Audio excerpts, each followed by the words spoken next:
Ok, vamos desvendar isso.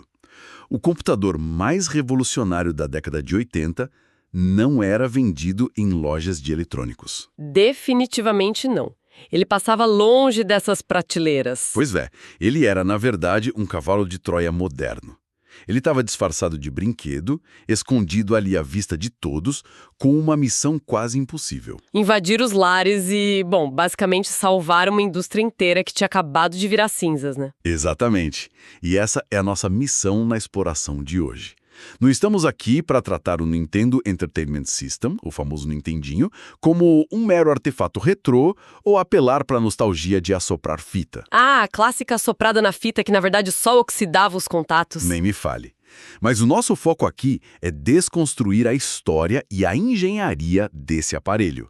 Mostrar como ele operava, não como um brinquedo, mas como um sistema computacional incrivelmente engenhoso. Um sistema que foi projetado milímetro a milímetro dentro de restrições técnicas fortíssimas. E o que é fascinante aqui é que a genialidade do hardware do NES não residia na potência bruta dele. Longe disso, né? Muito longe. Tratava-se de extrair verdadeiros milagres de um orçamento microscópico e de um hardware super limitado. E esse design todo não aconteceu num vácuo. Não, de jeito nenhum. Ele foi uma resposta friamente calculada à maior crise existencial que o mercado de tecnologia de entretenimento já tinha enfrentado. O infame crash dos videogames de 1983. O mercado norte-americano simplesmente implodiu. E as causas foram devastadoras. A gente está falando de uma inundação de jogos de baixíssima qualidade, um marketing totalmente enganoso e uma fragmentação absurda de consoles diferentes. As lojas estavam vendendo jogos que custavam $40 por, 50 centavos. Só para conseguir esvaziar os estoques logo. O varejo odiava videogames com todas as forças. O consenso geral na época era de que o entretenimento digital tinha sido só uma moda passageira, sabe? Tipo o cubo mágico. Achavam que a febre tinha acabado para sempre. Só que, enquanto as prateleiras no Ocidente estavam entulhadas de lixo eletrônico, lá no Japão a história seguia um rumo bem diferente, né? Completamente diferente. O engenheiro Masayuki Uemura recebeu uma missão direta do presidente da Nintendo na época, o Hiroshi Yamauchi. Ele precisava criar um sistema barato, mas que fosse capaz de replicar em casa a experiência de grandes sucessos dos fliperamas. Principalmente o Donkey Kong de 81. Isso. E o resultado dessa missão foi o Famicom, que foi um sucesso imediato no Japão, mas aí o desafio passou a ser outro.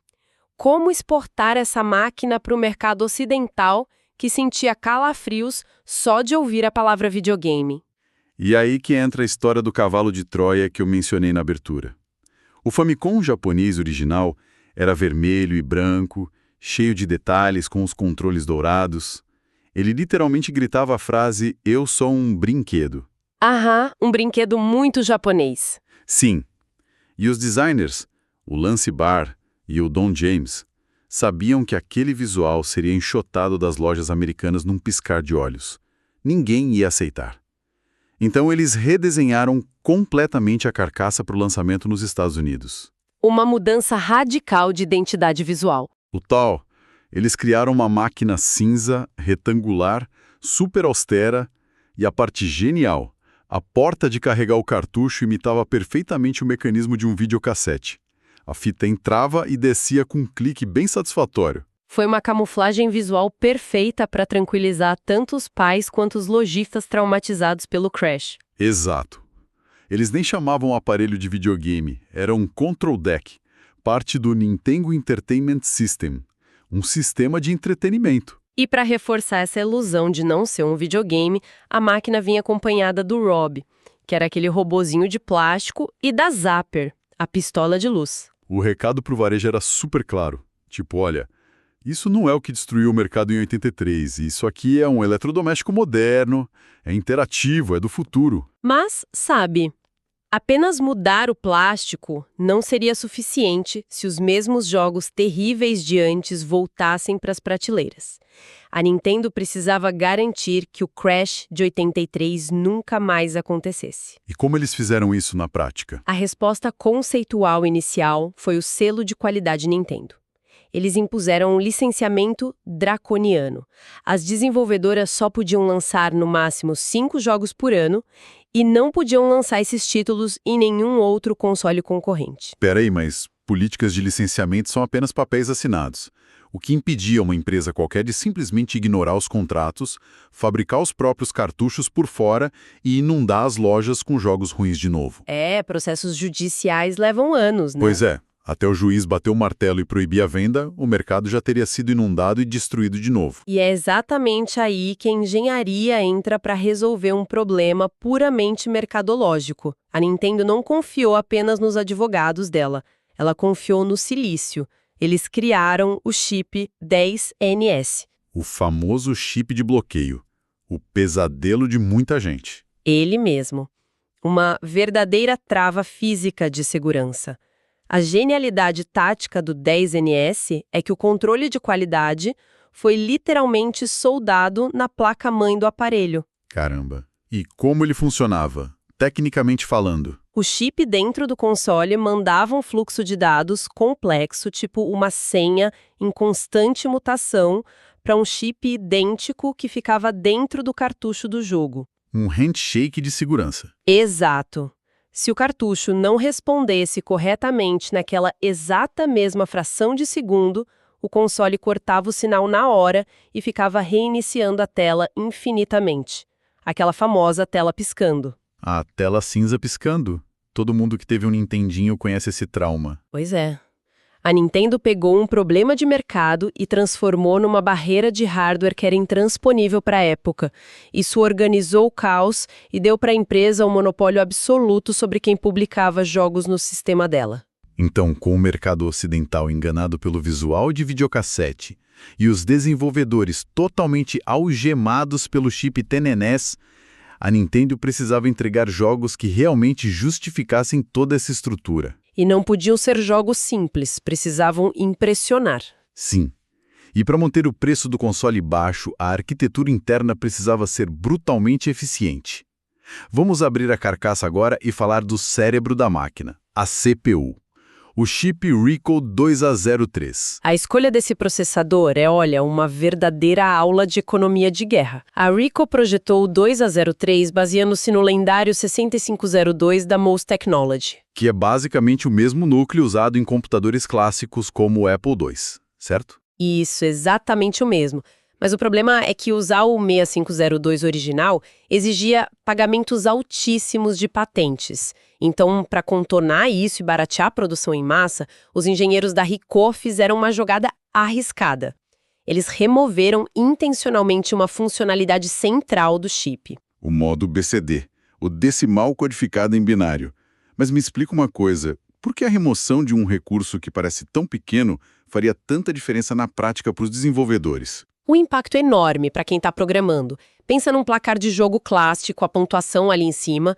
O modo BCD é permitir que o processador faça matemática em base 10, como a gente faz no dia a dia, sabe? 8, 9, 10.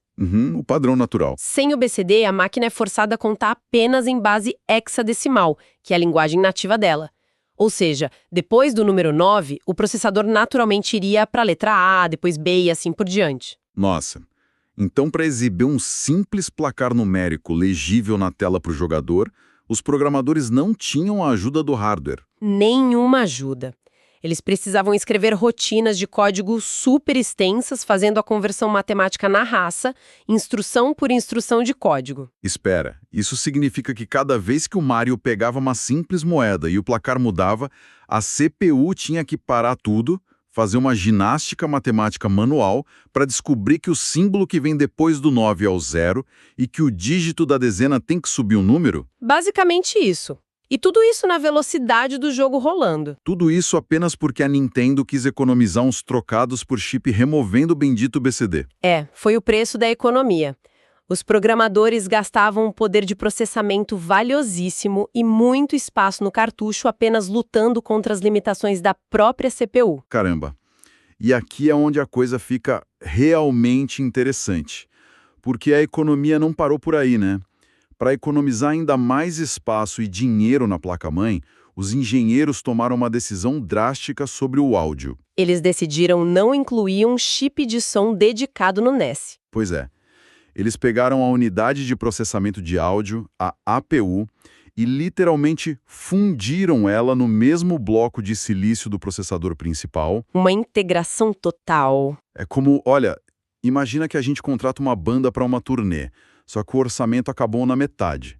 Então o vocalista, além de ter que cantar todas as músicas, também precisa tocar bateria com o pé, afinar o baixo dos colegas no meio da música e ainda controlar as luzes do palco. Eu adoro essa analogia, excelente e super precisa.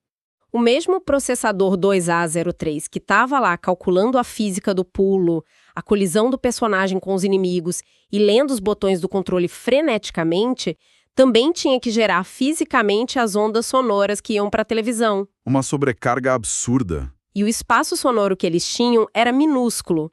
A APU fornecia apenas 5 canais de áudio no total. Pera, só 5 canais? Como é fisicamente possível compor aquelas trilhas complexas e orquestradas como as que a gente ouve nos primeiros jogos épicos, tendo apenas 5 vozes disponíveis? Usando pura matemática e uma bela de uma ilusão de ótica, ou melhor, de audição. Os 5 canais tinham funções bem rígidas. Eram 2 canais de onda de pulso, que faziam as melodias principais do jogo. Aquela melodia clássica que fica na cabeça. Aí tinha um canal de onda triangular, que tem aquele som mais aveludado, sabe? Perfeito para fazer as linhas de contrabaixo. Um canal de ruído branco, que era usado para simular os efeitos práticos, tipo caixas de bateria, passos, explosões. E, por fim, o DMC, que era um canal dedicado a tocar pequenas e arranhadas amostras de áudio real, como aquelas vozes curtas ou efeitos percussivos bem específicos. E era só isso. Tá, mas e se o compositor quisesse tocar um acorde de 3 notas? Um acorde maior e bem vibrante. Ele gastaria as 2 ondas de pulso e o baixo de uma vez só. Tipo, não sobraria nenhum espaço para mais nada na música, nem bateria nem melodia. É exatamente por isso que a música do NES soa do jeito que soa. Como não era possível tocar várias notas ao mesmo tempo para formar acordes densos e ricos, os compositores brilhantes da época usavam uma técnica chamada de arpejo acelerado. Arpejo acelerado?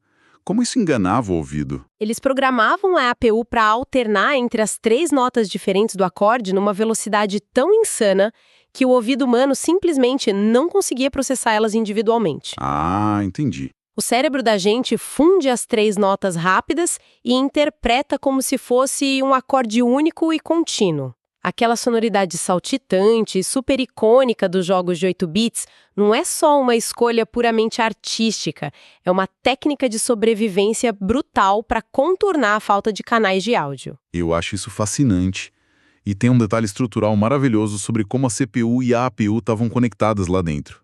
Como o som estava embutido no processador principal, a velocidade das notas e até a afinação da música dependiam diretamente da pulsação da máquina, do clock do sistema. O que gerou um dos fenômenos mais curiosos da história do entretenimento, né?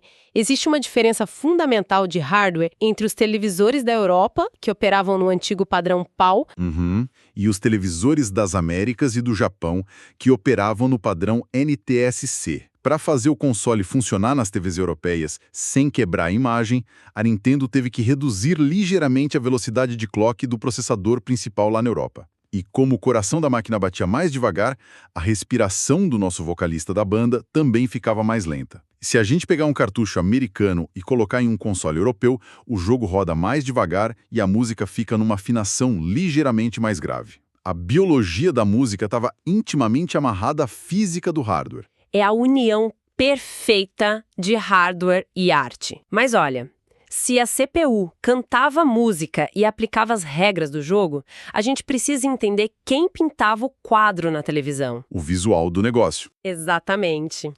O processamento gráfico exige um tipo de força bruta e movimentação de dados que o pobre processador 2A03 não tinha a menor condição de fornecer. É para isso que existia um chip separado, o RICO 2C02, a unidade de processamento de imagem, a famosa PPU. A PPU era tipo um universo à parte dentro da caixa. Ela operava a mais de 5 MHz e tinha sua própria memória de vídeo dedicada. a famigerada VRAM, de apenas impressionantes 2 kilobytes. 2 kilobytes, cara. É quase nada. Se a gente parar para pensar, hoje, um único ícone no formato JPEG, esquecido na área de trabalho do computador, gasta muito mais memória do que toda a memória visual do Nintendinho. É absurdo pensar nisso. E com esses parcos 2 kilobytes, a PPU gerenciava uma paleta de cores incrivelmente restrita. O console podia gerar, tecnicamente, 54 cores diferentes no total. 54 não parece muito, mas já é alguma coisa. Sim, mas tem um porém. Devido à falta de memória, apenas 25 dessas cores podiam aparecer na tela simultaneamente em qualquer dado momento. E elas ainda eram divididas de forma super rígida entre os personagens, que se moviam, e os cenários estáticos de fundo. Essa restrição absurda forçava o que eu gosto de chamar de economia de bytes. Tudo na tela do NES é montado a partir de pequenos quadrados de 8 por 8 pixels chamados tiles, que são tipo blocos de montar gráficos, como um Lego digital. Exato, peças de Lego. Para economizar espaço, se você precisasse de um personagem grande na tela, como o próprio Mario, não havia memória física para armazenar ele como uma imagem inteira. O Mario que a gente vê na tela é, na verdade, um mosaico. Ele é formado por 4 sprites menores que são colados e montados pela PPU a cada único quadro da animação. E essa economia de bytes ia muito além de só fatiar o Mario. Os desenvolvedores aprenderam a espelhar os gráficos na memória. Como assim, espelhar? Em jogos mais complexos, eles desenhavam apenas o lado esquerdo de um chefe gigante, por exemplo. Aí, eles instruíam a PPU a simplesmente inverter e colar essa mesma imagem do lado direito. Assim, um monstro enorme, que deveria ocupar um tempão de carregamento, ocupava apenas metade da memória esperada no cartucho. É um truque de espelho literal. E isso me lembra do detalhe visual mais famoso da história dos videogames. Nos jogos de plataforma clássicos, as nuvens brancas lá no céu e os arbustos verdes no chão são exatamente a mesma imagem. É o mesmo agrupamento de blocos de 8 por 8 pixels armazenado apenas uma vez na memória. Ah, o truque das nuvens do Mario! Exato.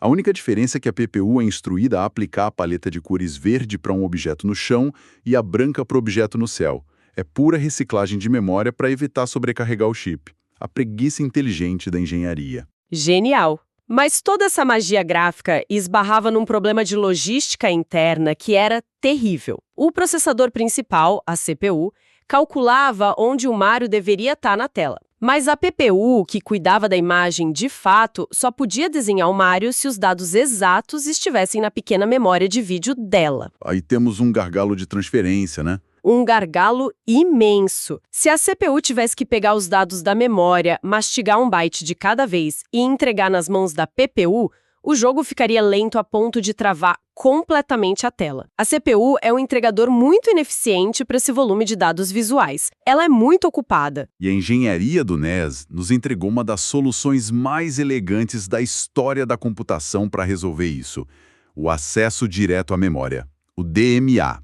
É quase como se a máquina ganhasse um superpoder de congelar o tempo. Congelar o tempo, gostei. Como você explica isso? Tenta visualizar assim, a CPU está correndo de um lado para o outro no palco, fazendo 1000 cálculos freneticamente sobre vida, controle, colisão. Então a tela precisa ser atualizada imediatamente para os próximos quadros. Ao invés de a CPU ir lá entregar dado por dado devagarinho, a PPU grita "congela o tempo". E esse grito ocorre através de um sinal elétrico enviado para um endereço de memória super específico, o famoso registro 4014. Isso mesmo. Ao acionar esse registro, a CPU sofre uma paralisia total. O relógio interno dela continua batendo lá no fundo, mas ela para totalmente de processar informações. E nesse lapso de tempo congelado, a PPU corre, acessa o armazém de memória principal diretamente, sem pedir licença para a CPU, e copia todos os dados de movimento de uma vez só, numa velocidade altíssima. E assim que a transferência acaba... Assim que acaba, o feitiço se quebra e a CPU acorda e volta a trabalhar como se absolutamente nada tivesse acontecido. Isso é brilhante.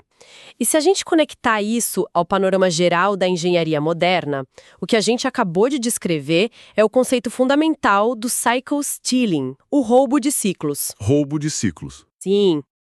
O processo do DMA rouba exatamente 512 ciclos de relógio da CPU. É um ciclo para ler um byte da memória e outro ciclo para gravar esse mesmo byte lá na PPU. E a máquina faz isso para transferir exatamente 256 bytes de dados. Mas por que exatamente 256? Esse número é mágico na computação, mas tem um motivo físico aí. Tem, porque a máquina suporta exatamente 64 sprites simultâneos na tela e cada um precisa de exatamente 4 bytes de informação de coordenadas espaciais e cor. A matemática é de uma precisão que chega a ser cirúrgica. E vale destacar uma coisa aqui para quem acompanha a gente. O quê? As placas de vídeo gigantescas e caríssimas que a gente tem hoje nos computadores modernos, gerenciando texturas em 4K super complexas, usam herdeiros diretos dessa mesma tecnologia de acesso direto à memória para não estrangular o processador principal. A lógica nasceu ali. Olha, é de explodir a cabeça pensar que a fundação de gráficos hiperrealistas de hoje foi cimentada dentro dessa pequena caixa cinza lá nos anos 80. Pois é. Mas, sabe, mesmo com o DMA operando, com a APU embutida economizando espaço e com toda essa reciclagem de bytes nas nuvens, a arquitetura genial do NES bateu de frente com o limite impiedoso das leis da física. A famosa parede da memória. Exatamente. Quando o Nintendo desenhou a máquina lá no começo, o sistema inteiro só suportava acessar de forma nativa míseros 40 kilobytes de dados totais do cartucho, sendo 32 kilobytes reservados para código de jogo e 8 kilobytes para as imagens. Para dar uma perspectiva real disso, um e-mail de texto básico, só com letras que a gente manda hoje em dia, pode ser facilmente maior do que o limite total de memória que um jogo do NES tinha para poder existir e rodar inteiro. Um e-mail é surreal e as desenvolvedoras atingiram esse limite muito rapidamente. O mercado começou a pedir jogos muito maiores, narrativas longas de RPG, mundos abertos para explorar. E quando o hardware interno de um console não consegue mais suprir a demanda técnica da época, a indústria tem uma resposta padrão para isso, né? Matar o console antigo e lançar a próxima geração mais potente. E foi isso que sempre me deixou mais intrigado pesquisando para essa exploração de hoje. Como eles não lançaram um NES 2, 2 anos depois, se a máquina não conseguia enxergar mais do que aqueles 40 kilobytes de memória, e se os jogos começaram a ficar gigantescos, tipo 10 ou 20 vezes maiores que esse limite original? Como que jogos como os primeiros grandes épicos de fantasia e ficção científica conseguiram rodar na exata mesma máquina comprada em 85? O console mudou por dentro? Não, o console permaneceu 100% idêntico. A sacada mestre da Nintendo foi mudar o cartucho. Os engenheiros criaram os controladores de gerenciamento de memória, os famosos chips MMC. Chips extras. Sim, e esses chips não ficavam dentro da máquina lá embaixo da televisão. Eles eram soldados diretamente na placa de circuito verde, que ficava escondida dentro do plástico, do cartucho do jogo que você comprava. O famoso MMC1 foi o grande astro dessa tecnologia inicial, né? O conceito que ele introduziu, o bank switching, ou troca de bancos, é algo que muda completamente a nossa visão sobre como os consoles funcionam. Como você visualiza isso do bank switching? Se o NES fosse, sei lá, uma pessoa lendo um livro, a restrição de memória impunha que ele só conseguisse manter uma única página aberta e visível por vez. Não importava a grossura do livro. Então, como ele poderia ler um livro inteiro de 500 páginas? O chip MMC funcionava como se fosse um bibliotecário operando numa velocidade absurda do lado dessa pessoa. Ele interceptava todos os pedidos de leitura da CPU do NES. O jogo inteiro, gigante, estava lá armazenado no cartucho. Mas o NES só conseguia ver aquela pequena janela de limite de memória dele, a página única. Então o chip MMC trocava os blocos de memória, os tais bancos, jogando na janela de leitura do NES exatamente a informação necessária naquele microsegundo específico. Então o console era ativamente enganado pelo cartucho. Totalmente. O sistema da Nintendo achava que estava processando os mesmos antigos 40 kilobytes o tempo todo. Toda a complexidade daquele mundo gigante girava em torno dessa ilusão de ótica da memória. E o MCU não fazia só essa mágica da leitura, não. Ele gerenciava a rolagem de tela multidirecional, permitindo mapas verticais e horizontais misturados, o que antes era super difícil. Ele permitiu, inclusive, a adição de memória extra no próprio cartucho, que era alimentada por aquela bateriazinha de relógio. As baterias de save. Isso significava que, de repente, era possível jogar por 3 horas seguidas, salvar o progresso, desligar a máquina da tomada e, no dia seguinte, a aventura estar lá intacta esperando na memória do cartucho. O hardware do console estava literalmente transcendendo a si mesmo através do jogo. Exatamente. A inovação tecnológica não precisava esperar o próximo console de mesa ser inventado e fabricado.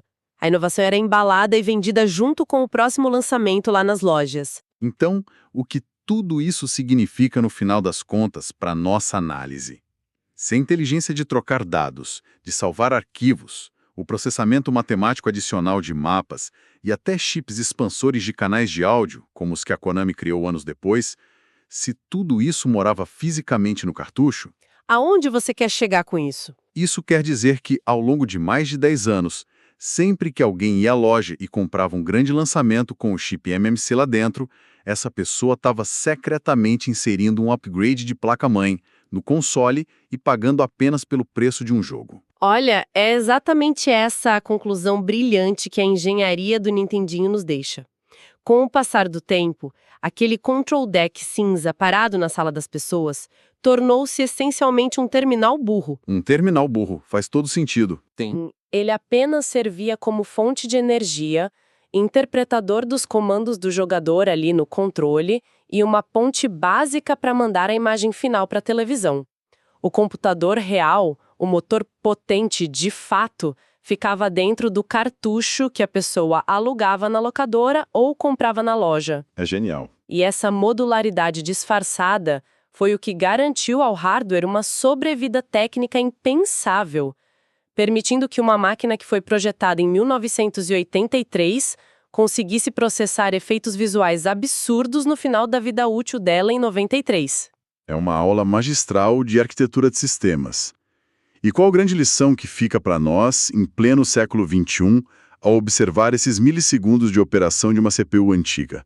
Para mim, eles são clara. É que o excesso de recursos que a gente tem hoje muitas vezes gera código preguiçoso. Eu concordo plenamente. A verdadeira criatividade humana prospera sob a escassez absoluta. Sem dúvida. Compreender a biologia do NES é entender a essência da engenharia focada na eficiência máxima.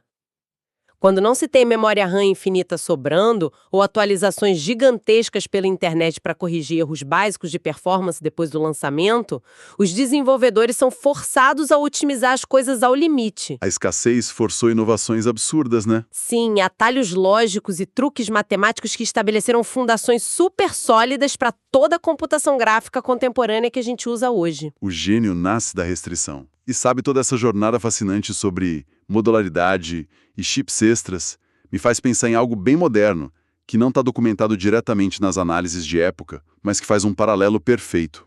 O que seria? Se o modelo engenhoso do NES consistia em delegar o processamento pesado e a memória expandida para um hardware externo que ficava lá dentro do cartucho, deixando o console agir quase como uma tela receptora e reprodutora de dados e controles, Sim. nós estamos vendo a história se repetir agora.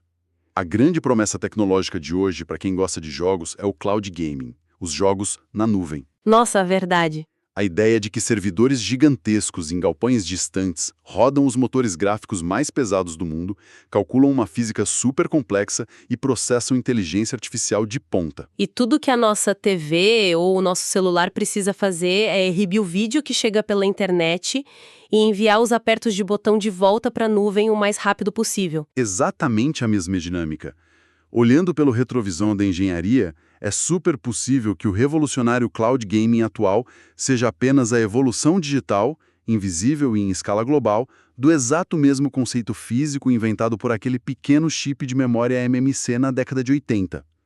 A gente apenas mudou o lugar onde o cartucho fica guardado. Isso é uma perspectiva fascinante, o passado ditando as regras do futuro da tecnologia. Pois é. Fica a reflexão para quem está ouvindo a gente fecharmos essa exploração computacional de hoje. A tecnologia avança, mas as grandes soluções continuam ecoando as mesmas lógicas. Até a próxima análise.